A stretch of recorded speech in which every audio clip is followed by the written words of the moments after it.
Hello everyone, once again welcome back to our channel. So once again the most awaited fellowship जिसका काफ़ी लोगों को wait है और काफ़ी टाइम से उस पर डिस्कशन भी चल रहा है and this is I can से one of the reputed fellowship for the research और हायर स्टडीज़ से कॉल्ड पीएचडी. तो वो फेलोशिप है डीएसटी इंस्पायर.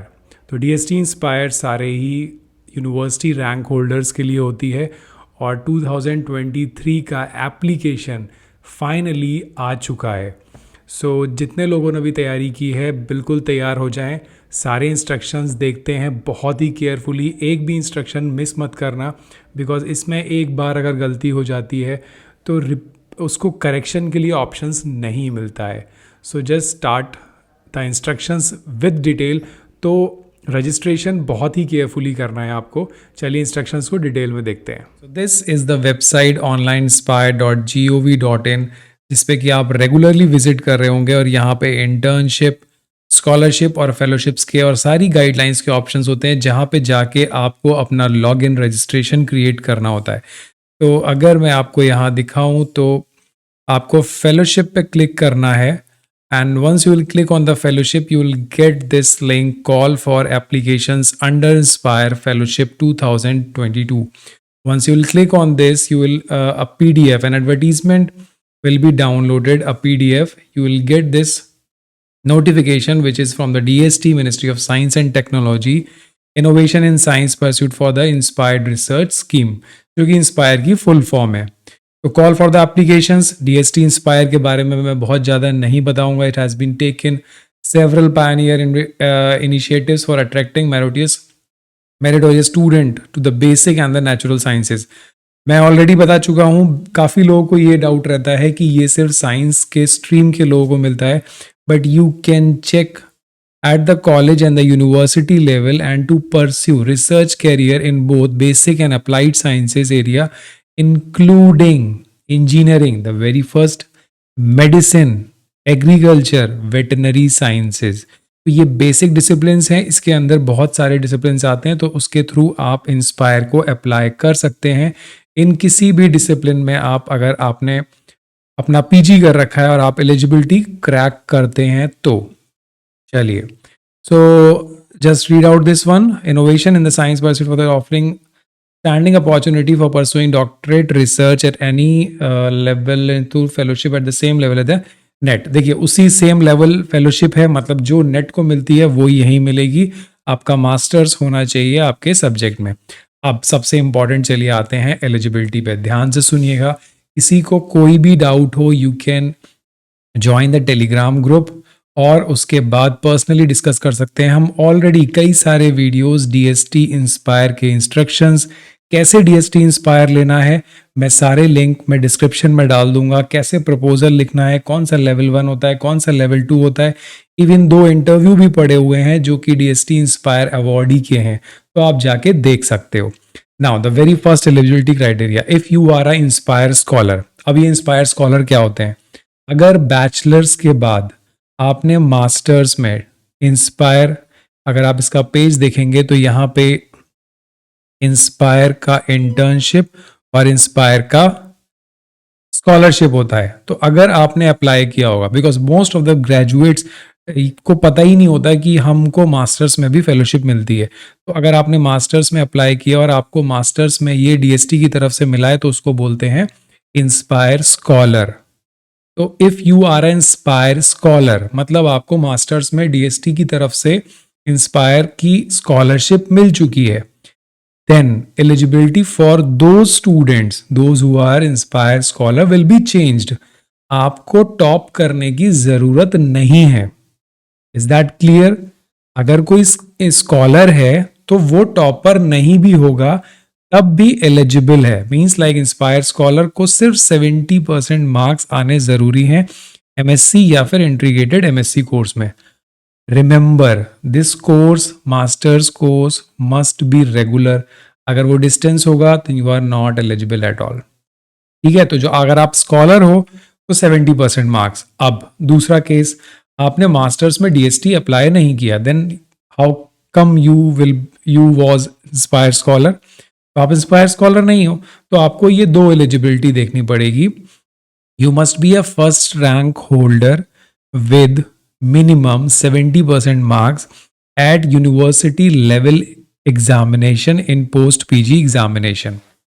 Means आप फर्स्ट रैंक होल्डर हो और मिनिमम 70% मार्क्स हो. अब आप 70% को भूल जाओ, ये एक क्राइटेरिया दिया है. हो सकता है कुछ ऑटोनॉमस कॉलेजेस ऐसे भी हों जिनमें 8 10 20 बच्चे पढ़ते हों और किसी को 60% मार्क्स आया, उसको टॉपर बोल दिया. So that student will not be eligible at all. आपके 70% से ऊपर होने चाहिए और आप फर्स्ट रैंक होल्डर होने चाहिए अपने डिपार्टमेंट के. किसमें? Engineering, pharmacy, agriculture, veterinary sciences from any recognised university, academic institution excluding autonomous college. See, अगर इस क्राइटेरिया को आप देख रहे हो तो ऑटोनॉमस कॉलेजेस को ये एक्सक्लूड कर रहे हैं दिस टाइम, तो जस्ट फॉरगेट इट. अगर आप ऑटोनॉमस कॉलेज से हो then you will not be eligible at all. You must be at academic institution or university level. Now, the next criteria is first rank holder at university level examination. अगर आपने university level examination top किया है, suppose कोई deemed university है, then अगर वो top किया है पीजी के अंदर, but in graduate and post graduate degree in medicine, if you are from medicine, then अगर आप ग्रेजुएशन में भी टॉप किए हैं then also you are eligible. Post graduation के किसी मेडिसिन के कोर्स में किए हैं then also you are eligible from any recognised Indian university, institute, statutory body in India. ठीक है, but this is for medicine. उनमें परसेंटेज मेंशन नहीं है. तो these all 3 criteria must be very clear. Scholars must have 70%, first rank holder with 70% और first rank holders university holders for medicine. देखिए eligibility बहुत ज़रूरी है समझना, बिकॉज हमेशा एलिजिबिलिटी में ही डाउट रहता है मैक्सिमम स्टूडेंट्स को. See, now this note, please note that students who are first rank holders in colleges including autonomous colleges examination second have obtain degree through distance education mode. नहीं, अगर आपने autonomous college examination में rank किया है नहीं eligible हो, distant mode से किया है नहीं एलिजिबल हो. First rank holder in any specialisation given in mass MSc second year are not eligible for this offer. Overall PG के होने चाहिए, सेकेंड ईयर से नहीं काम चलेगा. कई लोगों को ये भी कन्फ्यूजन, मैं सेकेंड ईयर का टॉपर हूँ, नहीं, you are not eligible at all. But तो कौन कौन एलिजिबल नहीं है वो भी क्लियर हो गया. किसी को कोई भी डाउट हो मेरे को बिल्कुल क्लियर कर ले, बिकॉज अभी एप्लीकेशन ओपन हुआ है तो भरने से पहले सारे डाउट्स क्लियर कर लो. So candidates who are Indian citizen and have acquired their eligibility for Inspire during these year are eligible to apply. यानी 2021 and 22 में अगर आपकी एलिजिबिलिटी है then you are completely eligible. Because Covid हुआ था तो Covid के बाद कई 21 के लोगों का 20 में हुआ था, 20 के बैच का 21 में एग्जामिनेशन हुआ था, तो all are eligible at all. चलिए next move to this, the student who have already enjoying SRF. Very good. अगर आप एसआरएफ एंजॉय कर रहे हो, बट आई सजेस्ट यू अगर आप एसआरएफ एंजॉय कर रहे हो तो आप डीएसटी के एप्लीकेशन में मत लिखना why you will mention this position कि आपको एसआरएफ मिली हुई है या फिर किसी प्रोजेक्ट में हो, तो आपको मेंशन करने की जरूरत नहीं है.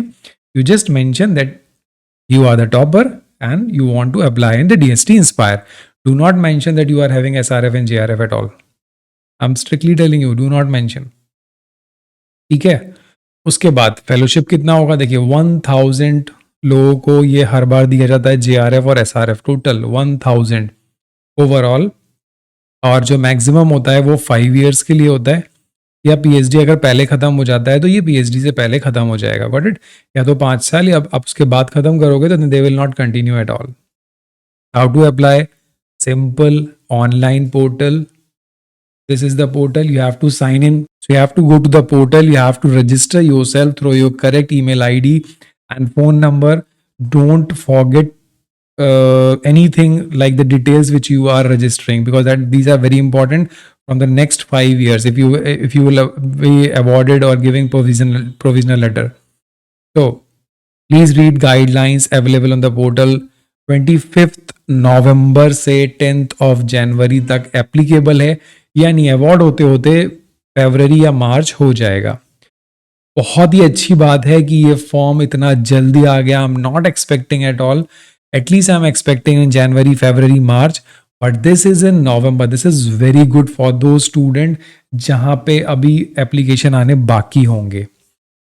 चलिए अब हम देखते हैं डॉक्यूमेंट्स आपको क्या क्या अपलोड करने हैं. यहाँ भी बहुत इंपॉर्टेंट है, काफी कंफ्यूजन होता है लोगों को.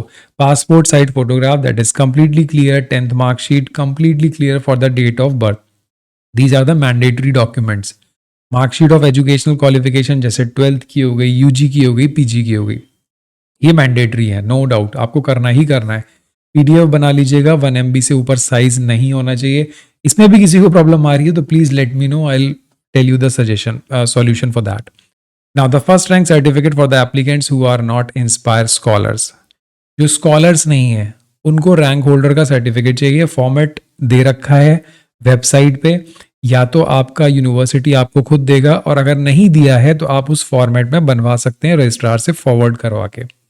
Now the appointment letter. Which appointment letter? PhD appointment letter. If you are, no sorry, ये तो एम्प्लॉयमेंट के लिए. If you are employed then the appointment letter. If already enrolled in the PhD, if the student are already enrolled, तो आपको वहाँ का admission letter university authority से, registrar, dean, director से. Joining as JRF will not be acceptable. अगर आप JRF कर रहे हो तो वो एक्सेप्टेबल नहीं होगा. आपको एडमिशन लेटर देना पड़ेगा वहाँ का. जहाँ पे आप PhD कर रहे हो वहाँ का एडमिशन लेटर देना पड़ेगा. ठीक है, वहाँ का फी रिसिप्ट अपलोड करना होगा. और सबसे important, CV of your PhD supervisor with last 5 year research credential. देखिए इसीलिए ये पॉइंट बहुत ही इंपॉर्टेंट है, बिकॉज आपकी स्क्रीनिंग इस पर डिपेंड करती है. सपोज आपके गाइड का रिसर्च क्रेडेंशियल कुछ और है, मतलब किसी पे भी काम कर रहा है वो XYZ, और आपने प्रपोजल बना दिया ABC पे, मिसमैच. तो प्लीज रिमेंबर ये मिसमैच नहीं होना चाहिए किसी भी कीमत पे. तो आपको CV अपलोड करना है, देन एंडोर्समेंट लेटर देना है, टेम्पलेट दे रखे हैं. रिसर्च प्रपोजल भी देना पड़ेगा आपको, ऑनलाइन टेम्पलेट दे रखा है अगर आप PhD में हैं तो. Then methodology and work plan also to be submitted online in PDF format. ठीक है, तो अगर आप PhD में एनरोल हो चुके हैं तो ये सारी चीज़ें दीजिए. 101% आपको अवार्ड हो जाएगी अगर आपका प्रपोजल और आपका CV का रिसर्च क्रेडेंशियल मैच करेंगे तो. Now if you are not enrolled तो ये सारे डॉक्यूमेंट्स आपको नहीं देने हैं. 3 choices of university or institute and supervisor. See, now यहां पे बहुत ही इंपॉर्टेंट ट्विस्ट होगा. 3 चॉइस में तीनों गाइड और तीनों सुपरवाइजर आपके प्रपोजल से मैच होने चाहिए, because you can not submit the 3 different proposal. You have to submit the 3 choices. When you will enter the 3 choices of university, institute and supervisor, then it must match your research interest. Otherwise आप randomly मत सोच लेना, एक आपने microbiology का दे दिया, एक zoology का दे दिया, एक बॉटनी का दे दिया, एंड प्रपोजल बना दिया माइक्रोबायोलॉजी का. That is all waste. Point to be remember guys, आपको 3 यूनिवर्सिटी आप दे रहे हो तो तीनों माइक्रोबायोलॉजी के हो, तीनों जोलॉजी के हो, तीनों बायोटेक्नोलॉजी के हो. That is the ideal situation. आप क्यों देंगे दूसरे सब्जेक्ट का? उसके रिसर्च क्रेडेंशियल कभी मैच नहीं करेंगे, आप लेवल 2 में फेल हो जाएंगे. तो please be careful. Now the second important thing, देखिए ये अब ट्रिक आ गई. ब्रीफ टेंटेटिव राइटअप, ये बच्चों को लेवल 1 में नहीं देना होता था. आपको एक टेंटेटिव राइटअप भी देना है रिसर्च प्रपोजल का. टेंटेटिव राइटअप जो है नॉर्मल रिसर्च प्रपोजल से बहुत छोटा होगा, मैक्सिमम 2 या 4 पेजेस का होगा. Got it? तो लास्ट डेट सबमिशन की कब है? 10th January. सिलेक्शन प्रोसेस, अब ये भी क्लियर कर देते हैं, काफी लोगों को ये क्लियर नहीं होगा लेवल 1 एंड लेवल 2 क्या होता है. If you are already enrolled in a PhD and now you are applying for the DST Inspire, then you will be crossing level 2. Directly you will be awarded the final offer of the Inspire Fellow. But if you are not enrolled, you are just the topper of the university and you are going to apply for the Inspire Fellowship, then the first level means the provisional letter will be given to you, and on the basis of that provisional letter, within 1 year, you have to take admission in any university. If you will not be registered, then your DST Inspire Fellowship detail will be cancelled. तो please make it clear, आप level 1 में हो कि level 2 में हो, आपको form भरना है. देन आपको ऑफर लेटर मिलेगा, फाइनल ऑफर लेटर, अगर आप पीएचडी में ऑलरेडी एनरोल्ड होंगे, नहीं मिले, अगर एनरोल्ड नहीं होंगे तो लेवल 1 का प्रोविजनल लेटर मिलेगा. This is clear I guess. Now, the provisional offer is made on the basis of the scrutiny of the application along with the required documents submitted by the applicants. Now, the final offer is made on the basis of the evaluation of the application of level 2 considering academic merit, आपका merit, host institute including research supervisor profile जो आप CV भेजेंगे and the detailed research proposal by the subject expert committee. इसीलिए मैंने बोला आपका proposal और आपका सुपरवाइजर का प्रोफाइल कंप्लीटली मैच होना चाहिए, एक सॉलिड होना चाहिए, रिसर्च प्रपोजल का एप्लीकेबिलिटी होनी चाहिए जो कि आपके रिसर्च सुपरवाइजर से मैच हो. Then you will cross the second level and you will get the final offer letter. So these are the selection process. Selection process में किसी को डाउट हो तो बिल्कुल भी आराम से डिस्कस कर सकता है. इंस्ट्रक्शन बिल्कुल सिंपल है, ऑनलाइन मोड है, कोई ऑफलाइन एप्लीकेशन एक्सेप्ट नहीं होगी, ऑनलाइन जानी है 25 के बाद से 10 जनवरी तक. उसके बाद आप प्रिंट आउट ले लेना फॉर्म का अपने रिकॉर्ड्स के लिए. कुछ भी डॉक्यूमेंट पोस्ट से सबमिट नहीं करना है unless until you will get the provisional letter. Inspire web portal पे आपका रजिस्ट्रेशन होगा और वही लॉगिन चलता है जब तक आप प्रोग्रेस रिपोर्ट या सारी चीज़ें फेलोशिप नहीं आ जाती, सब कुछ वही चलेगा. ठीक है, do not submit more than 1 application. ध्यान रखिएगा कोई भी गड़बड़ ना हो. So this is all about the DST inspire fellowship instructions for the 2022 call for application. So finally I can say all the very best to all the university toppers. और बिल्कुल भी चिंता मत करना, अगर आप एलिजिबल हो तो मैं आपको बताऊंगा ट्रिक्स एंड टिप्स कैसे आपको गलती नहीं करनी है और कैसे स्टेप बाय स्टेप मूव करना है. एप्लीकेशन आ चुका है और फॉर्म को छोड़ना मत, आपको फेलोशिप लेके रहना है. तो चलिए चैनल को सब्सक्राइब कर दीजिए और वीडियो अगर पसंद आया हो तो लाइक कर दीजिएगा. टेलीग्राम पे ज्वाइन हो जाइए, हम लोग अब डिस्कस करेंगे, पूरा फोकस रखेंगे अगले 15, 20, 25 दिन तक कि कैसे इंस्पायर हमको क्रैक करना है. Thank you, have a nice day.